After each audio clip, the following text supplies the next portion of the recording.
Hello दोस्तों, स्वागत है आपका मोटर लाइव ईवीज़ के इस एक और ईवी कन्वर्जन सीरीज़ में। और इस सीरीज़ में हमारे पास में है टीवीएस स्कूटी टीन्स 2 करके जो गाड़ी आती है। ये बेसिकली एक टीवीएस स्कूटी ईएस का ही एक वर्जन था, जिसको थोड़ा सा और सिंप्लीफाई करने की कंपनी ने कोशिश की थी। कुछ माइनर माइनर चेंजेस के साथ में। जैसे फ्रंट सस्पेंशन सेम था, रियर भी सेम था, बस थोड़ा सा बॉडी लुक, आगे का लुक थोड़ा सा इन्होंने इन्हांस किया था। यहाँ पर टाइगर लैंप लगा दिए थे और इंडिकेटर भी बढ़िया थे। यहाँ की अगर बात देखी जाए तो यहाँ पर भी केवल इसमें स्पीडोमीटर दिया हुआ, बाकी लो फ्यूल इंडिकेटर दिया हुआ, फ्यूल के जिसमें भी नहीं था।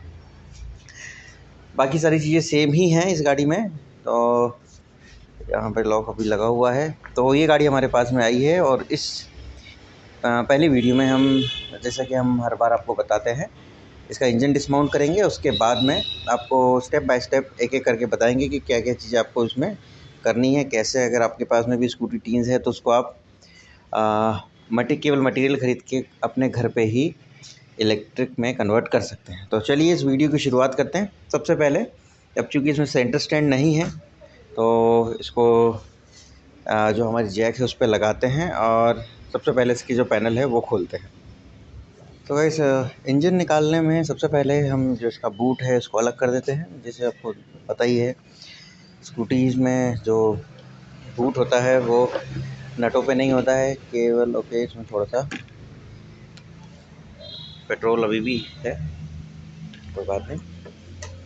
पेट्रोल का सम्मान करते हुए हम इसको पहले निकालेंगे बूट को, और वापस से सेफ्टी पर्पज़ से इसका जो फ्यूल टैंक है उसको हम खाली करेंगे। ये एक स्टैंडर्ड प्रोसीजर है, जब भी आप किसी गाड़ी को इलेक्ट्रिक में कन्वर्ट करें तो सबसे पहले उसका फ्यूल टैंक खाली करें ताकि कोई भी मिसअप होने से बचे। और अगर इसमें माउंटिंग की बात की जाए तो बिल्कुल जैसे स्कूटी ईएस में होता है, बीच में से बड़ा सा ये बूम गया हुआ है। इसकी वजह से ना तो इसमें बैटरी बहुत अच्छे से आ पाती है, बहुत ज़्यादा थोड़ी प्रॉब्लम होती है इसमें, बट स्टिल ठीक है। अब इसको करने की कोशिश करेंगे। तो एक साफ़ सुथरे कन्वर्जन के लिए हम सबसे पहले इसके जो प्लास्टिक पैनल हैं इन सबको खोल लेते हैं, अलग कर लेते हैं खोल के, ताकि आसानी से हम इंजन को देख सकें, समझ सकें करना क्या है, कैसे करना है। बस मोटे तौर पे हमने इसके जो प्लास्टिक पैनल थे, सीट वगैरह, ये सब अलग कर लिए हैं। सीट के लिए तो हमने केवल ये दो नट खोले थे यहाँ से, और जो प्लास्टिक पैनल है उसके लिए ये नट यहाँ पर, और नीचे की तरफ एक ये नट लगा हुआ था, ये लॉक होता है, ये ऊपर का नट। इस तरीके से 2-3-4 नट खोलने के बाद में ये सब चीज़ें अलग हो गई हैं। बहुत ज़्यादा खोलने की ज़रूरत नहीं है क्योंकि हमारा काम केवल इंजन को बाहर करने का है। उसके बाद में कैलकुलेशन करना है कि एक मिनिमम चेंजेस के साथ में हम इंजन को कैसे रिमूव कर सकते हैं। इंजन रिमूव करने के लिए सबसे पहले तो आपको एक्सीलेटर केबल निकालनी होगी, जितनी वायरिंग अटैच है इंजन से वो सब निकालना होगा, और इंजन भी आसानी से निकल जाता है। ब्रेक केबल भी हमने खोल दी है। यहाँ से अगर मैं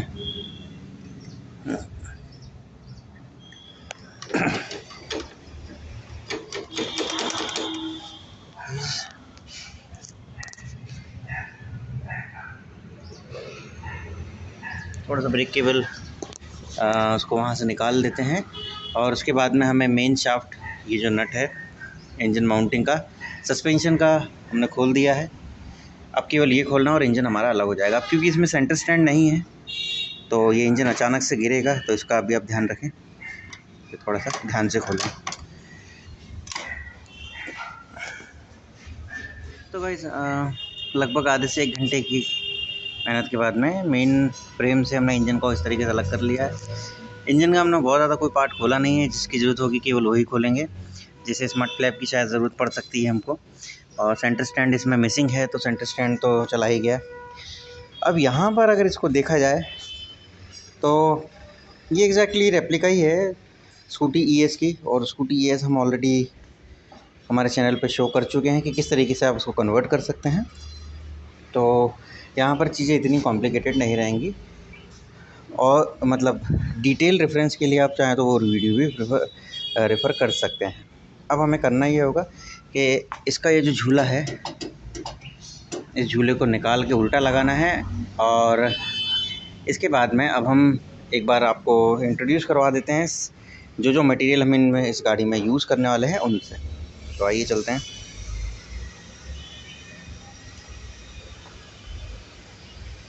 लेकिन मटेरियल को इंट्रोड्यूस करने से पहले एक छोटा सा जनहित का काम कर लिया जाए। बेसिकली दोस्तों, जब भी हम श्रेयान ईवीज़ के सपोर्ट से मोटर लैब ईवीज़ पर आपके लिए कोई कन्वर्जन वीडियोज़ लाते हैं तो वहाँ पर मोटिव ये होता है कि मिनिमम वेस्ट करते हुए जो मैक्सिमम एग्जिस्टिंग रिसोर्सेज हैं उनका हमें यूज़ करना है। प्लैनेट पे जितने कहने का मतलब जो ऑटोमोबाइल वेस्ट है उसको सस्टेनेबल तरीके से डिस्पोज़ करना है और उसका मैक्सिमम यूज़ करना है।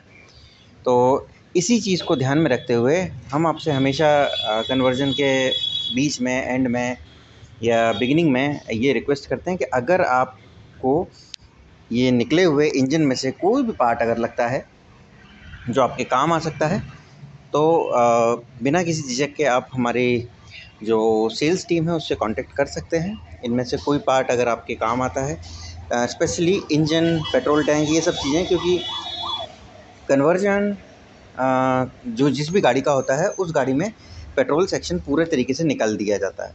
तो ये जो सारी चीज़ें हैं ये कबाड़ में जाएँ, इससे अच्छा है किसी के काम आ सकती हैं। ये इंजन भी पहले बाकी इंजनों की तरह चालू है, चूँकि अब कस्टमर को 100% ग्रीन ट्रांसपोर्ट के ऊपर स्विच करना था और बजट के इशू के चलते नई गाड़ी भी नहीं लेना था, तो इस कारण से ये डिसीजन उन्होंने लिया है और उनके इस डिसीजन का हम वेलकम करते हैं और आप सभी का भी स्वागत करते हैं कि अगर आपको इस टाइप के जो इंजन है, हमारे पास में भी बहुत सारे इंजन हैं, जैसे एक्सिस का इंजन है, बजाज क्रिस्टल का है, स्कूटी ईएस का है, पेप के हैं, इस टाइप के जो इंजन है हमारे पास में बहुत हैं।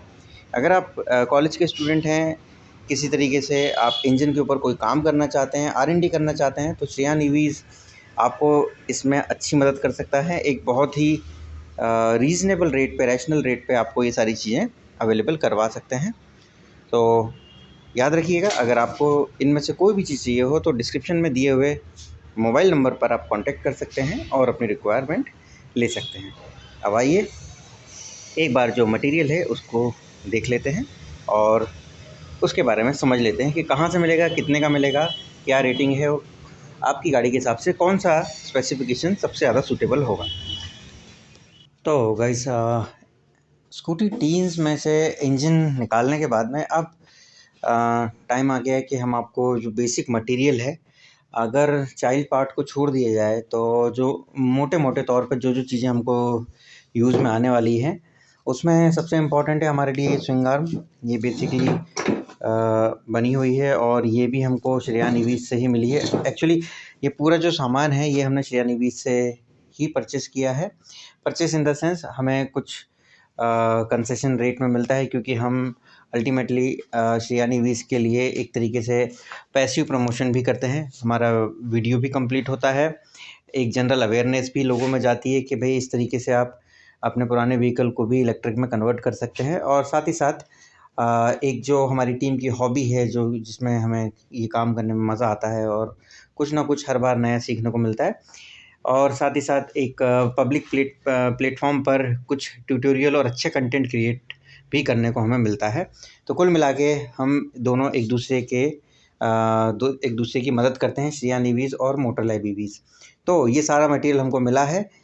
मैं इस पार्ट में मैं आपको इनकी जो मार्केट प्राइस है वो बताने वाला हूँ। हमें कितने में मिला है ये एक अलग इशू है। तो शुरुआत करते हैं स्विंग आर्म से। ये बेसिकली अगर आप सिंगल लेते हैं तो ये आपको लगभग 1750 रुपये की पड़ेगी। ऑल इंडिया डिलीवरी 1750 में आपको मिल जाएगी। फ़िलहाल दिसंबर 2022 का यही रेट है, ठीक है। इसके बाद में ये मोटर है। यहाँ पर मोटर आप देख सकते हैं कि ये EMFI की मोटर है और इस पर श्रेयान की बैजिंग भी लगी हुई है। तो ये जो ब्रांडिंग है ये भी श्रेयान ईवीज़ की ही आपको मिलेगी। IP54 की रेटिंग है और 550 वाट की ये मोटर है।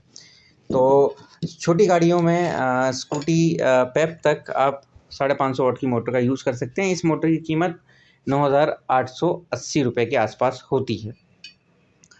और इसके बाद में इसका कंट्रोलर होता है। ये है इसका एक स्मार्ट कंट्रोलर जिसकी प्राइसिंग जो है वो लगभग 4400 रुपये है। और इस स्मार्ट कंट्रोलर में आपको रीजनरेटिव ब्रेकिंग के साथ में 3 स्पीड और रिवर्स का फंक्शन भी आसानी से मिल जाता है।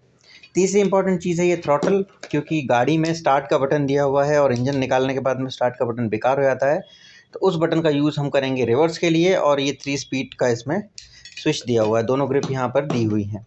इसकी कीमत लगभग 650 रुपये है। इसमें अलग अलग क्वालिटी के भी आपको मिल जाएंगे। इसके बाद में ये एक फ्यूज़ है जो कि 40 एम्पियर रेटिंग का है। ये DC to DC converter 10 ampere का 36 से 72 वोल्ट के बीच में काम करता है। इसके बाद में एक बैटरी कैपेसिटी इंडिकेटर है। कीमत की अगर बात करें तो ये लगभग 180 रुपये का ये फ्यूज़ है। और ये जो 10 एम्पियर वाला है ये आपको लगभग 650 में मिलता है। और अगर आप 15 एम्पियर का लेते हैं तो ये लगभग 900 रुपये के आसपास का मिलता है फ़िलहाल। बैटरी कैपेसिटी इंडिकेटर की बात करें तो ये ऑटोमेटिक 48 वोल्ट 60 वोल्ट का है, तो इसकी जो कीमत है ये भी लगभग 850 रुपये के आसपास में है। और इसके बाद में ये 4 बैटरियां हमने 12 वोल्ट 28 एएच की 4 लेड एसिड बैटरी ले रखी है। उसके लिए हमारे पास में एक 48 वोल्ट का चार्जर भी है, लेड चार्जर दिया हुआ है, ये आप देख सकते हैं। इसके बाद में यूज्ड सस्पेंशन, क्योंकि नए सस्पेंशन की ज़रूरत नहीं है, गाड़ी पुरानी है इसलिए यूज्ड सस्पेंशन ले सकते हैं। तो गाइज़ ये तो था मोटे मोटे तौर पर जो मटेरियल था वो। अब यहाँ पर आप देख सकते हैं कि ये हमने कुछ एंकर फास्टनर या जो बड़े 17 mm के जो नट बोल्ट हैं वो रखे हुए हैं। तो बेसिकली जो सेकंड सस्पेंशन माउंटिंग है, एक सस्पेंशन तो दिया हुआ है, सेकंड की माउंटिंग के लिए हमको इन्हीं में से किसी एक को वेल्ड करना होगा। तो ये वाली चीज़ भी आपके पास में अगर स्कूटी ES है तो ये होना चाहिए। प्लस आपके पास में अगर स्टैंड नहीं है तो स्टैंड की सेंटर स्टैंड की ज़रूरत पड़ेगी। जैसे कि इस गाड़ी में हमारे पास में सेंटर स्टैंड नहीं है तो हमें सेंटर स्टैंड की ज़रूरत पड़ेगी, नहीं तो गाड़ी सेंटर पे खड़ी नहीं हो पाएगी और हमें हमेशा उसमें जैक लगा के रखना पड़ेगा। तो सेंटर स्टैंड होना ज़रूरी है। तो अब आइए इस मटेरियल को एक एक करके गाड़ी में फ़िक्स करते हैं। तो गाइस ये है इसका इंजन, जैसे कि हमने इसको फ्रेम से अलग कर लिया है। और टायर की कंडीशन आप देख सकते हैं कि इसमें जो ग्रिपिंग है वो अभी ठीक ठाक ही है। और ऐसा हम लोगों ने कस्टमर को बताया भी था कि पुराना टायर ही यूज़ हो सकता है। तो ये वाले टायर को हम खोल लेंगे और इसको मोटर के ऊपर माउंट करा लेते हैं, मतलब चढ़वा लेते हैं।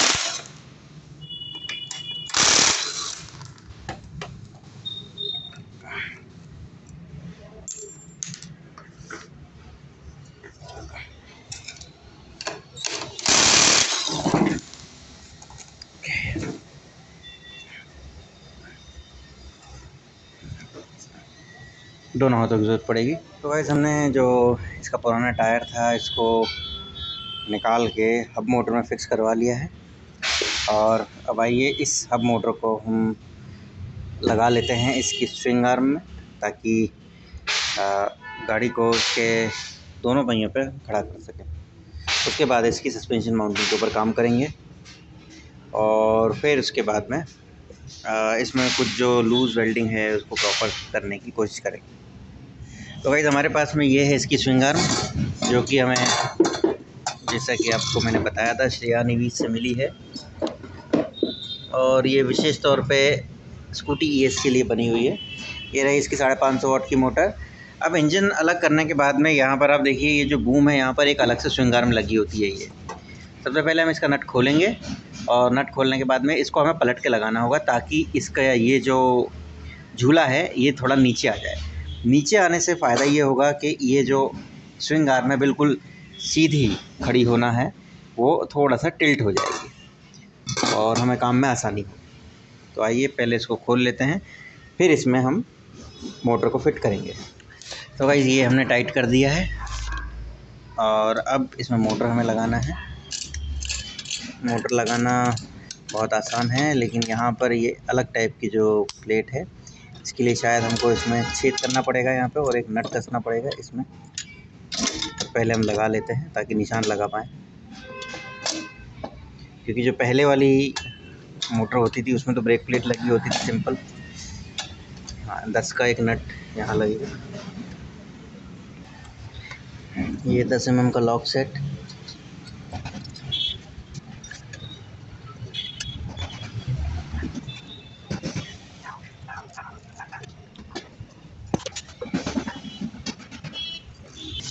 ये वाला हिस्सा है ना नीचे आता पीछे, इसको हल्का सा खोल लो। हाँ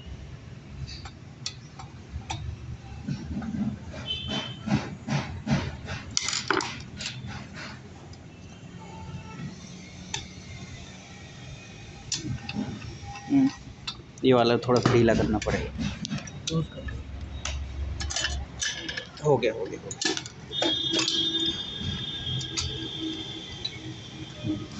अब गाइस हमें इसमें इस तरीके से इसको लगा देना है, इसकी शाफ्ट अंदर होगी।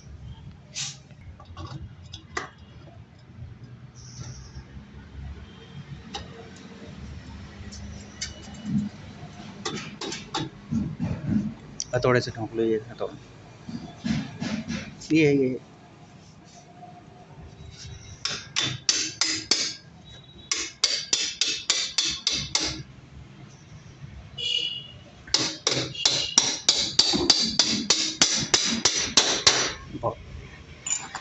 तो वैसे यहाँ पर अब ये जो श्रृंगार में इससे यहाँ पे अटैच हो गई है, प्लस अब हमें सस्पेंशन इसमें लगाना है और उसकी माउंटिंग।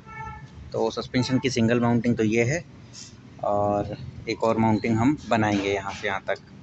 तो एक टेंटेटिव जो इसका पुराना सस्पेंशन है उसको हम नाप लेते हैं, और उसके हिसाब से ही हम जो सस्पेंशन का साइज़ है वो लेने वाले हैं। जैसे ये पुराना सस्पेंशन है, और जो नया सस्पेंशन हम लेने वाले हैं वो भी एक बार नाप लेते हैं। तो यहाँ पर गाइस आप देख सकते हैं कि ये लगभग सेम ही साइज़ के हैं, तो इसको हम लगा देते हैं दोनों को।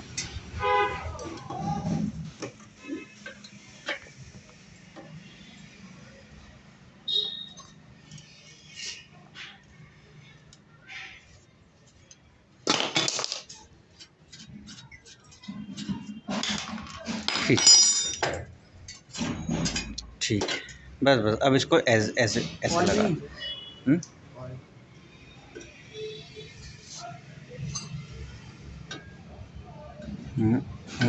यूँ लगा दो इसको, यहाँ पे ही वेल्ड हो जाएगी बात। गाड़ी में लगी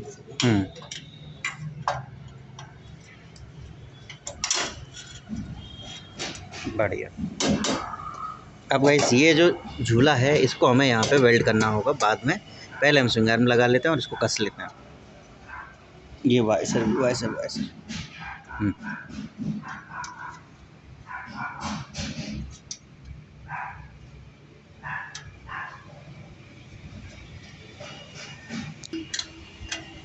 तो गाइस यहाँ पर छोटा सा कॉम्प्लिकेशन ये आ रहा था कि ये फुटरेस्ट का जो माउंटिंग है उसकी वजह से जो सस्पेंशन इससे पहले फैंसी वाला सस्पेंशन जो हमने दिखाया था वो इसमें नहीं लग रहा है।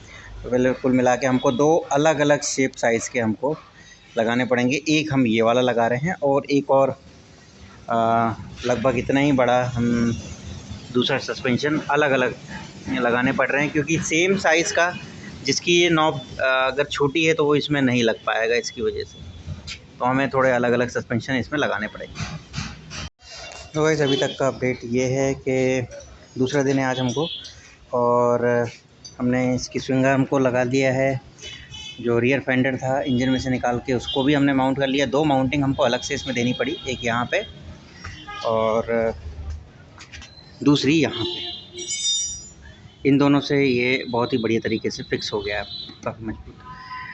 दूसरा चीज़ ये है कि यहाँ पर इसमें स्कूटी ES में तो ऐसी कोई प्रॉब्लम नहीं थी, लेकिन ये जो टीन्स है इसमें ये वाला जो फुटरेस्ट वाला जो आर्म है उसकी वजह से सस्पेंशन लगाने में थोड़ी सी प्रॉब्लम जा रही थी, सस्पेंशन नहीं लग पा रहा था। तो फिर हमने टोटली अलग से दोनों के लिए सस्पेंशन माउंटिंग दोनों की अलग से, ये आप देख सकते हैं दोनों को हमने लगा दिया है, और इस तरीके से हमारा जो व्हील है वो बिल्कुल सेंटर में आ गया है, देख सकते हैं। अब हम यहाँ पर थोड़ी सी और मजबूती के लिए यहाँ से यहाँ तक एक एक सपोर्टिंग के लिए वेल्ड कर देंगे, और उसके बाद में इसकी वायरिंग के ऊपर काम करेंगे। ब्रेक सिस्टम हमारा ऑलरेडी काम कर रहा है बढ़िया तरीके से। तो आइए अब इसमें यहाँ पर आर्म लगा लेते हैं, सपोर्टिंग आर्म लगा लेते हैं, और बैटरी ट्रे के ऊपर काम करते हैं, फिर उसके बाद वायरिंग। आज हमारा दूसरा दिन है इस गाड़ी में, और यहाँ पर आप देख सकते हैं कि हमने जो इसकी सस्पेंशन माउंटिंग की जो वेल्डिंग थी उसको प्रॉपर तरीके से कर दिया है। और अब हम लोग काम कर रहे हैं इसके बैटरी के ऊपर, क्योंकि इस गाड़ी में बैटरी के लिए जो जगह है उसको ऑप्टिमाइज़ करना काफ़ी मुश्किल का काम है। तो फाइनली हमने एक ये जगह देखी है इसमें, जिसमें कि बैटरी को हम यहाँ एक बैटरी को यहाँ लगा सकते हैं। सस्पेंशन सीधा है इसलिए ये आगे पीछे नहीं होगा, केवल इस प्लेट से हमको जगह मेंटेन रखनी है। एक ये जगह हो गई, और सेम एक बैटरी हम लोग यहाँ रखने की सोच रहे हैं कि यहाँ पर रख लिया जाए। अब इसमें भी एक छोटी सी ये बात है कि सस्पेंशन अगर ज़्यादा दबेगा तो इस जगह पे ये टकरा सकती है, तो इसका हमें ध्यान में रखना होगा। तो एक ये वाली जगह होगी और एक ये, 2 बैटरियाँ हम लोग यहाँ रखने वाले हैं और 2 बैटरी हमको अल्टीमेटली डिग्गी में ही रखनी पड़ेगी। तो आइए अब इनके बैटरी के रखने का प्रोग्राम शुरू करें और बैटरी का जो स्टैंड है वो बना लेते हैं।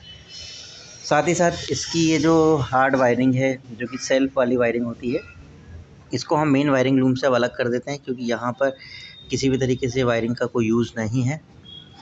तो उसके लिए आपको करना कुछ नहीं होगा, बस ये टेप जो है ये निकालिएगा, जो कि इन तीनों को यहाँ पे बांध के रखता है। और धीमे धीमे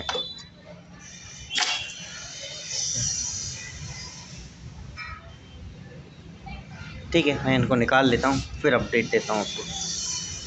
तो गाइस, वायरिंग को हमने यहाँ से स्लीव इसकी हटा दी है। अब आप देख सकते हैं कि मोटे मोटे वायर जो हैं उनको हमें अलग करना है रिले के साथ में। तो मोटे तौर पे सभी चीज़ें लगभग अलग ही हैं।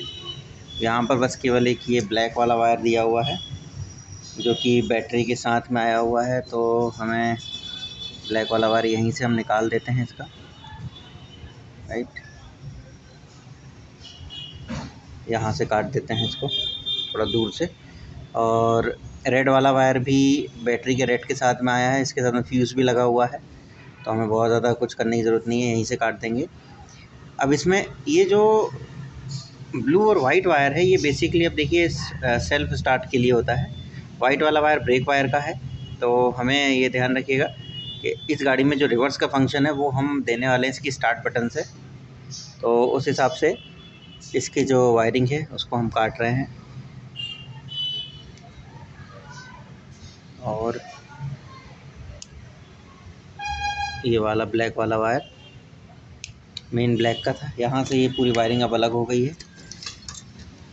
अब ये केवल रेड वाला बचा हुआ है, इसको भी हम लगभग इसी हिसाब से काट लेंगे ताकि कन्वर्टर जो है आसानी से इसमें लग पाए।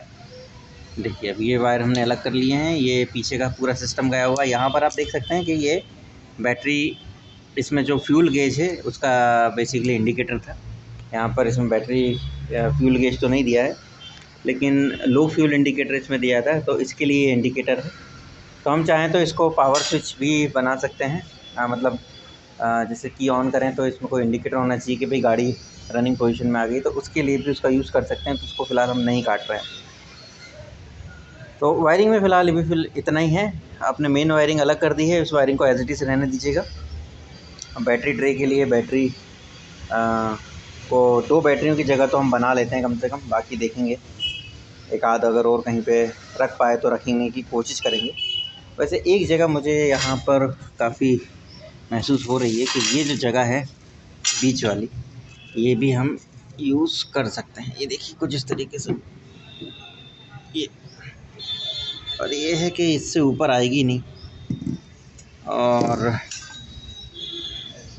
इससे ऊपर क्योंकि ये आएगी नहीं इसलिए इसका जो नीचे वाला जो हिस्सा है वो काफ़ी ज़्यादा नीचे की तरफ रहेगा। तो गाइस, कुछ देर के काम के बाद में अब ये देख सकते हैं कि ये थोड़ा सा वियर्ड टाइप का जो स्टैंड है ये हमने बना लिया है, और इसमें बैटरी जो है कुछ इस तरीके से लगने वाली है। यहाँ पे सस्पेंशन का जो मोमेंट है वो इंडिपेंडेंट रहेगा इसमें। ये चेसिस पे हमने माउंट की है एक बैटरी, और बिल्कुल सेम इसी तरीके से हम एक बैटरी यहाँ पर लगाने वाले हैं इस तरफ। अब चूँकि यहाँ पर भी समस्या वही हो रही है कि अगर हम श्रृंगार पे इसको माउंट करते हैं तो ये जितनी भी बम्पी रोड होगी उन सब पे ये वाइब्रेट करेगी। और अगर हम इसको कुछ इस तरीके से करें कि ये जो है इस फ्रेम के साथ में अटैच हो जाए, तो उसके लिए हमें काफ़ी ज़्यादा मशक्क़त जिस तरीके से उस तरफ की बैटरी हमने लगाई वैसे हमको भी लगानी पड़ेगी। तो आइए इस वाली बैटरी को भी लगा लेते हैं। For more updates, subscribe to our channel, click the show links and enjoy watching the video.